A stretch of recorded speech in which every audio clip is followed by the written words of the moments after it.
हरे कृष्णा कृष्ण कृष्णा हरे हरे, हरे राम राम राम हरे हरे, हरे कृष्णा हरि बोल, जय जय श्री राधे श्याम। कैसे हो आप सब? उम्मीद करती हूँ आप सब अच्छे होंगे। और आज मैं एक मेरे व्यूवर्स के एक डिमांड पे मैं एक वीडियो बनाने जा रही हूँ जिसका नाम है अनिरुद्ध। अनिरुद्ध एक छोटा सा बालक जिसकी उम्र 13 वर्ष, घर कानपुर शहर में, जाति के ब्राह्मण हैं और एक गृहस्थ परिवार में जन्म लिया था जिनके पिताजी एक अच्छे संत थे जिन्होंने अपने सांसारिक कर्मों को करते हुए अपने धर्म को, अपने कर्म को और अपने नाम जाप को कभी किसी भी स्थिति में नहीं छोड़ा। जो एक बहुत ही इजी परिवार में जन्म लिए थे, बहुत ही सरल फैमिली था उनका। उस फैमिली में जन्म लेने के बाद बचपन से ही उनके अंदर जिज्ञासा थी कि मैं कौन हूँ, कहाँ से आया हूँ, मेरे जिंदगी का मकसद क्या है, मुझे किसने बनाया। अगर वो बनाने वाले भगवान हैं तो फिर क्यों बनाया, क्या उद्देश्य है उनका मुझे बनाने का। उस उद्देश्य को जानने के लिए उन्होंने अपने घर को 13 वर्ष की उम्र में रात के 3 बजे, एक्चुअली हम उसको रात नहीं, ब्रह्म मुहूर्त के 3 बजे, रात को जब ब्रह्म मुहूर्त में जब पूरे परिवार सो रहे थे तब उन्होंने एक कुशन ले लिया था जो कुश से बना होता था, बेड चटाई जिसको कहते हैं। वो चटाई उन्होंने लिया, साथ में एक भगवत गीता का किताब लिया और लिया एक छोटा सा लोटा जिसमें वो पानी पी सके। 3 चीज को लेकर के रात के सुबह के 3 बजे घर को छोड़ दिया और भागना शुरू किया कि मुझे कोई पकड़ ना ले। परिवार के लोग पकड़ेंगे, वापस लेके आ जाएंगे, पर मेरे जीवन का जो मकसद है उसको जानने के लिए उन्होंने घर को छोड़ा। सुबह के 3 बजे से दौड़ लगाई और 15 किलोमीटर दूर तक वो दौड़ते रहे।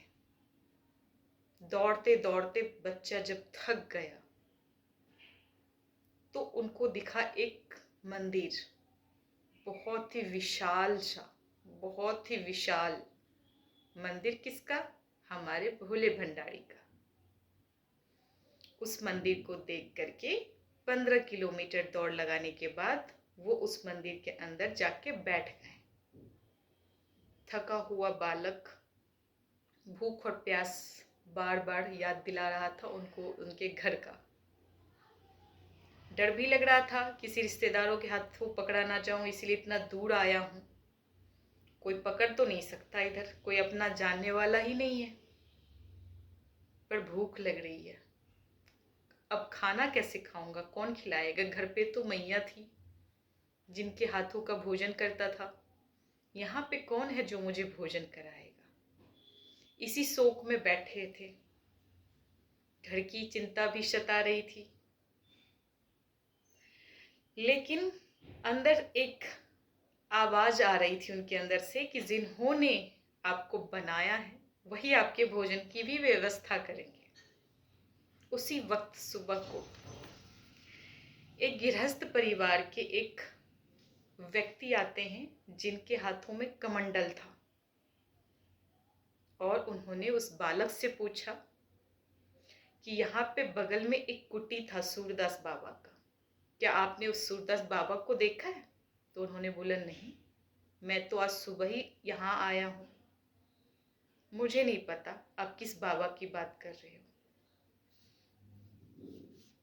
जब उनको पता चला कि कोई सूरदास बाबा इधर है नहीं तो उन्होंने बोला कि बालक, मेरे घर की गिरहनी ने उस बाबा के लिए दही भेजा है, पर वो दिख नहीं रहे और मैं इसको वापस घर नहीं लेके जा सकता, तो इसको आप खा लो। फिर उस बालक ने सोचा किसी और का दही मैं कैसे खा सकता हूँ। फिर उनको लगा कि मैं जिनको चिंता में था कि मुझे खाना कौन खिलाएगा, शायद वही हैं इस रूप में आए हैं जिन्होंने मुझे दुनिया में भेजा। वो हर रूप में हर जगह पे विराजमान है, बस पहचानने का नजर होना चाहिए। फिर उन्होंने दही लिया और वो दही दे के वहां से चले गए। 3 लोटा दही, जो वो लोटा घर से लेके निकले थे, 3 लोटा दही उन्होंने पिया। पेट भरा। पेट भरने के बाद आंखों से अश्रु रुकने का नाम नहीं ले रहा था। भगवान भोलेनाथ पे उस दिन उनका इतना विश्वास बना, इतना विश्वास बना, जिसको तोड़ने के लिए कोई नहीं था इस दुनिया में। उनके विश्वास को कोई तोड़ ही नहीं सकता। ऐसा विश्वास उस दिन उनको भोले भंडारी पे हुआ कि मैं चिंतित था कि मुझे भोजन कौन कराएगा। घर को तो छोड़ आया, अब भोजन कौन कराएगा। पर मैं कितना इस बात को कैसे भूल सकता हूँ कि जिन्होंने मुझे बनाया, जिन्होंने मुझे इस वक्त इस मंदिर में बिठाया है, भोजन भी वही कराएंगे।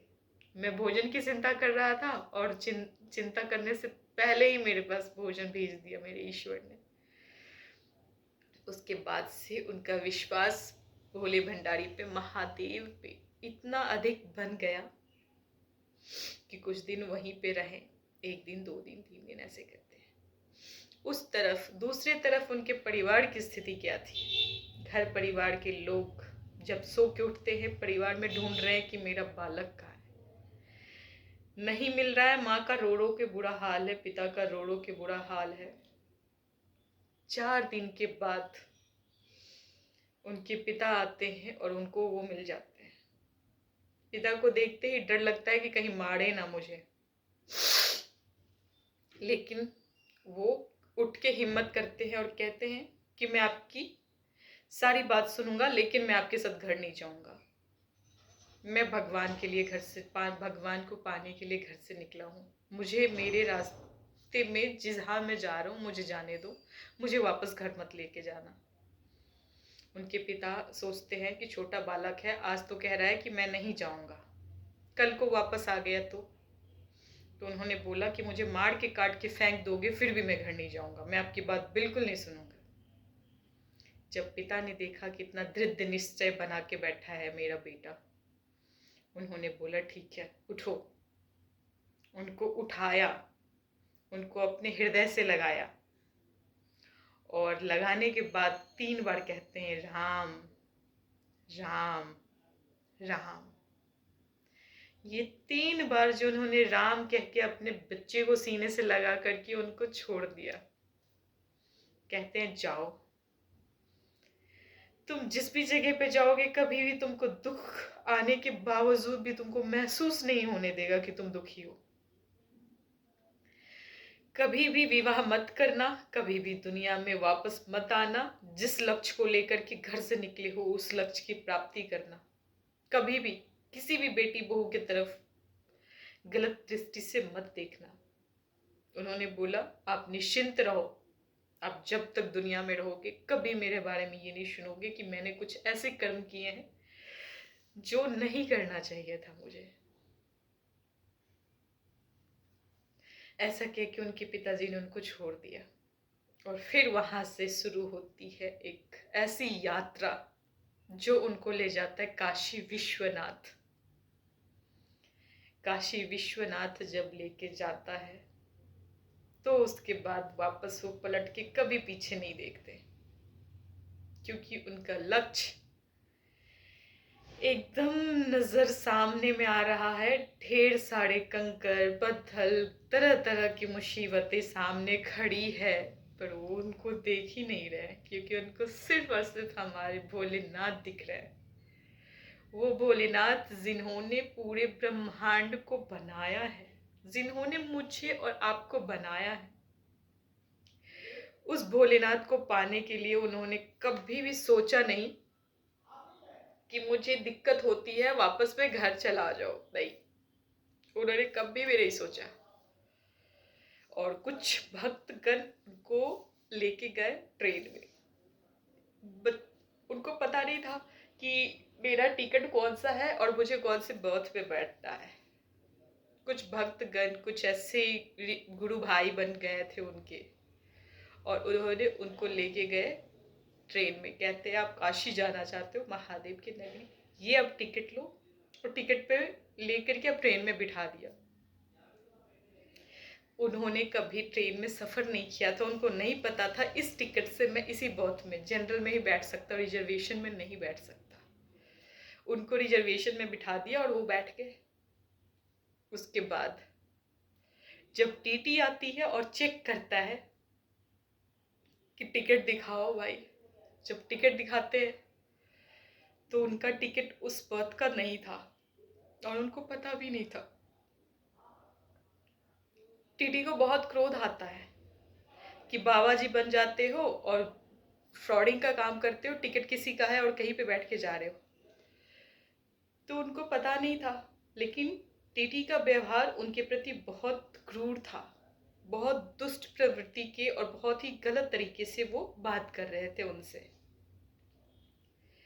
वो चुप करके सुन रहे थे और उनको लग रहा था कि ये क्या हो गया, मैं तो जानबूझ के नहीं बैठा हूँ, और क्या नियम कानून है ये भी मुझे नहीं पता है, क्योंकि कभी ट्रेन में सफ़र ही नहीं किया था, तो पता कैसे चले।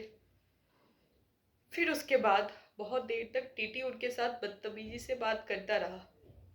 ऊपर में जो एक स्लीपर बर्थ पे एक ऊपर में एक पैसेंजर बैठे थे, और उन्होंने देखा कि किसी बाबा के साथ कोई मिसबिहेव कर रहा है।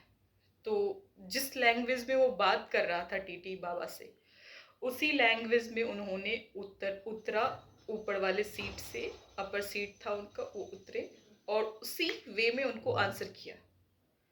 और आंसर करके उन्होंने बोला कि ये रहा बाबा का ओरिजिनल टिकट, अब ये मेरे टिकट और मेरी सीट पे जाएंगे और आप इनको अब दोबारा परेशान नहीं करोगे। उन्होंने बोला ठीक है। टीटी ने जैसे ही टिकट देखा और उन्होंने छोड़ के वो वहाँ से चले गए। और जो टीटी जिन्होंने अपना सीट और अपनी टिकट दिया था बाबा को, उन्होंने वापस कभी देखा नहीं बाबा को पलट के भी, और बाबा बस उनको देखते ही रह गए और उन्होंने टिकट देख के उस जगह से चले गए। ये दूसरा एक कोइंसिडेंट था कि उनको फिर से भगवान के प्रति एक बार फिर से और ज़्यादा उनका जो विश्वास था वो और मजबूत हो गया। उन्होंने देखा मैं नहीं जानता हूँ इसको, कौन है, कहाँ का है, उनके बारे में कुछ नहीं जानता हूँ, और वो मेरी मदद के लिए उन्होंने अपनी सीट खाली कर दी, अपने टिकट दे दिया और खुद चले गए ट्रेन से। ये कौन थे? जो भी थे उनको पता चल गया कि जिसको पाने के लिए मैंने घर छोड़ा है वो हर रूप में आकर के मेरी मदद कर रहे। कभी माँ बन के खाना खिला रहे, तो कभी पिता बन करके दूसरे की बुरी नज़रों से और बुरे शब्दों से मुझे बचाने के लिए आज ये रूप लेके आए थे।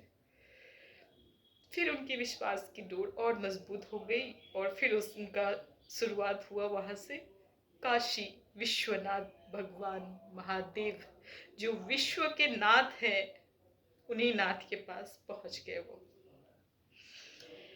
वहाँ पे जाने के बाद बहुत सालों तक उन्होंने भगवान भोलेनाथ का पूजा, नाम जाप, और गंगा नदी के किनारे बैठ करके बस नाम नाम नाम ही ले रहे हैं। और उस टाइम वो महादेव के बहुत बड़े भक्त बन चुके थे। बड़ी बड़ी जटाएं, शरीर पे एक कपड़ा जिसको बांध के वो अपना वक्त काट रहे थे। ठंडी हो, गर्मी हो या बरसात हो, हर समय में उनके पास एक वस्त्र होता था जो उनके शरीर को ढक के रखता था। चाहे उनको धूप लगे, बरसात लगे, या भूख लगे या प्यास लगे, उन चीज़ों के लिए उनको कोई चिंता नहीं था, क्योंकि चिंता करने वाले उनके पास हमेशा रहते थे। कभी कोई गृहस्थ परिवार के व्यक्ति आते थे और सभी जो वहाँ पे मंदिर में भक्त बैठे होते थे या साधु संत, उनको कोई सत्तू देता था, कोई रोटी देता था, कोई बिस्किट देता था। यही ले लेके बस उनका वही प्रसाद होता था। उसी प्रसाद को पाके उन्होंने अपनी जिंदगी को जीना शुरू कर दिया। और फिर होता है जब उनको भूख लगती है तो कोई सत्तू देता है, और सत्तू भी कैसा, जो अगर हाथ पे डाला जाए 2 चम्मच सत्तू और हवा चल जाए तो वो सत्तू उड़ जाता था। उस सत्तू को खा के, गंगा जी का जल पी के, उन्होंने अपनी भूख को, ऐसे ही भूख खत्म होता रहा और नाम जाप कंटिन्यू चलता रहा। और कहते हैं हमारे भोले भंडारी जो योग मुद्रा में रहते हैं युगों युगों तक, वो किसके लिए योग करते हैं, किसके ध्यान में बैठते हैं? वो उनके ध्यान में बैठते हैं जिनको वो अपना आराध्य समझते हैं, वो जिनकी आराधना करते हैं उनके योग में वो बैठते हैं। वो है हमारे श्री राम, श्री कृष्ण। इनका ध्यान करते हैं। तो हमारे साथ ऐसा होता है, अगर हम किसी को प्रेम करते हैं तो हमारा जो कोई हमसे मिलने आता है तो हम क्या चाहते हैं, हम इनको प्रेम करते हैं, हमारी मम्मी है, हमारे पापा है, हमारे गुरुजन है, चलो मैं आपको अपने गुरु से मिलाऊं, तो हम उनको उनसे मिलाते हैं। तो ऐसे ही भोले भंडारी है, जो उनको प्रेम करता है भोले भंडारी को, भोले भंडारी अपने आराध्य श्री कृष्ण के पास उनको भेजते हैं। और ऐसा ही हुआ उनके साथ भी। वहां से उनकी जर्नी शुरू होती है, भगवान श्री कृष्ण के ऊपर उनका ध्यान जाता है और श्री कृष्ण के नगरी वृंदावन जाने के लिए उन्होंने सोचा और प्लान किया। जब श्री कृष्ण के नगरी पहुंचते हैं, श्री वृंदावन धाम, ना कोई जान ना कोई पहचान, और बस यही एक इच्छा थी कि मैं वृंदावन में जाऊं और वहीं पे बाकी की जिंदगी में गुजारूं, राधा नाम कृष्ण नाम लेकर के। जब कृष्ण नाम की वहाँ पे नाम जाप करने लगे तो पता चला कि नाम तो ले रहा हूँ पर रहूँगा कहाँ पे, रहने के लिए कोई घर कुटिया तो कुछ चाहिए। यहाँ पे तो किसी को मैं जानता नहीं, वृंदावन आ चुका हूँ, पर आगे की जिंदगी कैसे काटूंगा? राधा नाम के सहारे तो काट लूंगा, कृष्ण नाम के सहारे काटूंगा, परंतु यहाँ पे रहने के लिए एक निवास चाहिए, एक झोपड़ी चाहिए जिसमें मैं बैठ के भजन कीर्तन कर सकूं, नाम जाप और ध्यान कर सकूं। कोई सहारा नहीं दिखता हुआ बहुत दुख हुआ और समझ गए कि शायद लगता है कि यहाँ पे कोई बात नहीं बनने वाली है। और फिर वो निकल पड़े रेलवे स्टेशन की तरफ। रेलवे स्टेशन गए और बहुत ज़्यादा रोना आ रहा था, बहुत दुख हो रहा था कि हे प्रभु, मैं आपको जानने की कोशिश करने के लिए मैं यहाँ पे आया, यहाँ पे रहना चाहता था।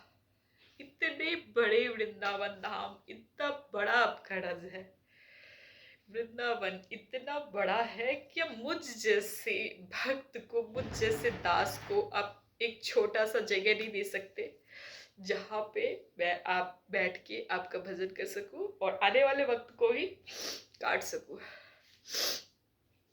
ऐसी भावना के साथ बस रेलवे स्टेशन की तरफ जा रहे हैं और उनको आ रहा है रोना कि मैंने सुना था कि महादेव आपके ध्यान में रहते हैं, आप इतने करुणामयी हो। हमारे भोले भंडारी इतने मतलब भोले हैं और वो कहते हैं कि मैं कुछ नहीं हूँ, मेरे प्रभु मुझसे हजारों गुना ज्यादा दयालु, करुणा और कृपा करते हैं।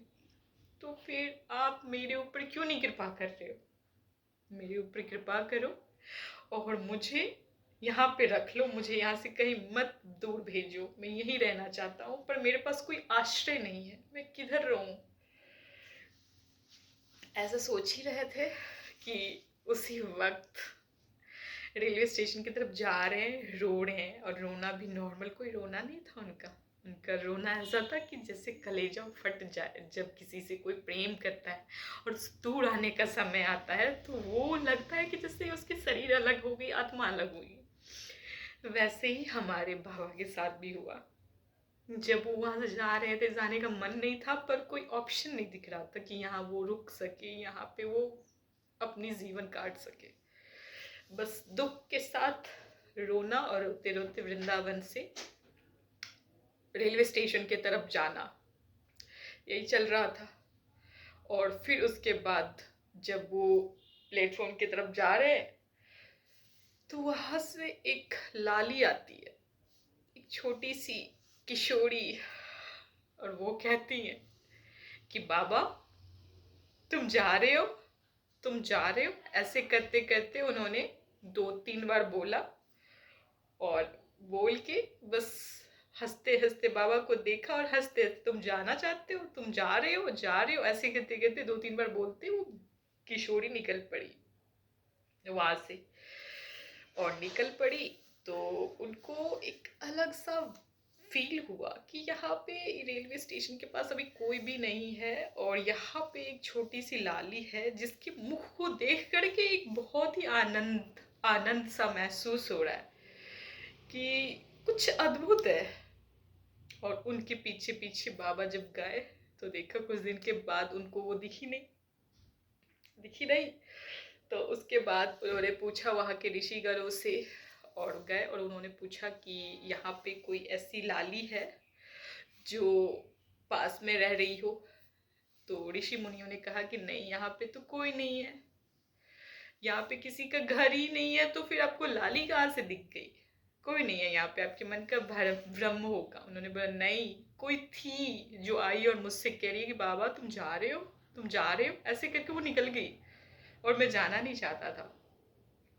तो सारे लोग कहते हैं कि नहीं, ऐसा कोई नहीं है, पर आप कौन हो, कहाँ से आए हो?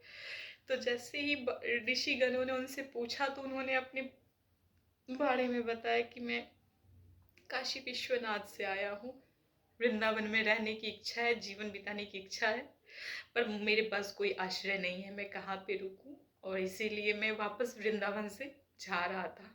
पर वो किशोरी को देख करके मैं वापस लौट आया, क्योंकि कुछ अद्भुत था उनके अंदर जो मुझे आकर्षित कर रहा था, और उनको ढूंढने के लिए मैं इधर आया हूँ।